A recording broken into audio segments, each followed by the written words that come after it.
Best apps for learning violin in 2020. So the first app I'd like to show you is Spotify. So Spotify is free, although you do get advertising. If you're a subscriber, there's no advertising.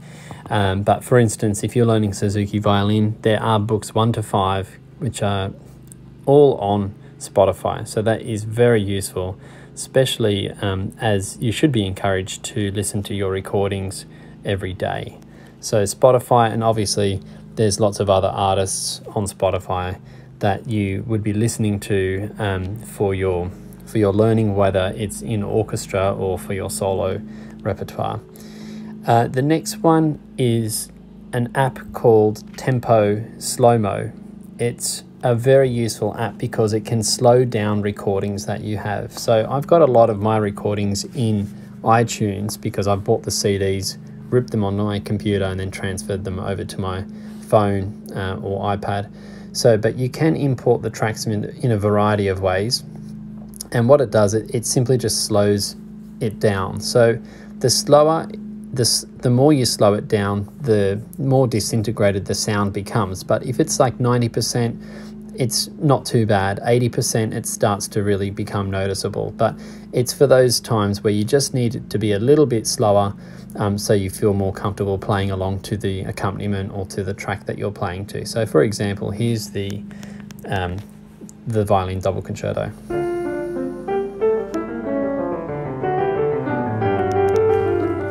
And you can speed it up and slow it down.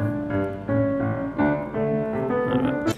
So the next one is YouTube, and of course YouTube is just so useful. You're probably watching YouTube right now on this video. So there's lots of instructional videos, lots of accompaniments, lots of demonstrations, lots of master classes. On my page, I've got a whole bunch of playlists for different things that students are doing. So yeah, through with the AMEB here in Australia, that's probably the most that I use, that I make videos for here for my own students, for violin and viola, and also orchestral parts as well. So I've done the parts for like Danza Hellenica and also the fiddle time joggers, and I've got a few playlists for students and different groups and things. So that's YouTube, hugely useful in all sorts of different ways. The next one is podcasts. So there are actually lots of fantastic musicians and teachers on the podcast. One in particular which I enjoy is Teach Suzuki with Paula Bird.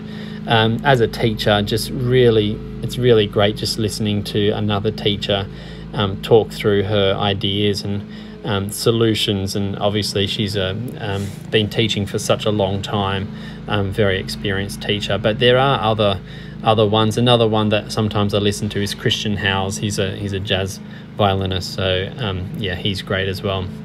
Next one I use is Simply Tuner. So Simply Tuner is free, and what's good about it, as a strings teacher, because I teach groups as well, it has violin, viola and cello, so that helps me to tune all of those instruments. And it's also been really useful teaching my students remotely via Zoom to tune their own instruments. So it's quite useful because it can play the note as well, and then it will tell you if it's too high or too low. So if a student's turning the tuner the wrong way, the gauge will obviously go the other way. So that's another great one. And the next one is a metronome. So there's lots of different metronomes. The one that I use here is Metro Timer.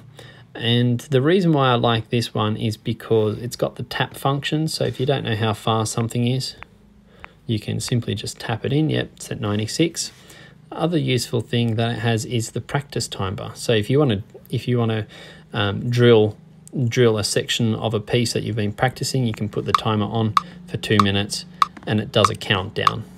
All right, so they're the main apps that I would recommend in 2020. And the final one is Smart Music, which can be used as an app on an iPad, but it's a computer-based program which is just so amazing now that we've got that for violin. All the Suzuki books are there, and there's so many pieces for orchestra on there which have been published by the major publishers. If there's music which isn't one of the major publishers that they are obviously dealing with, then the repertoire is not going to be there. But for things that are there, it's just so great. So I'll make a separate video for that. So I hope you found this video useful. If you did, hit the like button and subscribe to these videos, and I'll be uploading more violin and viola videos soon.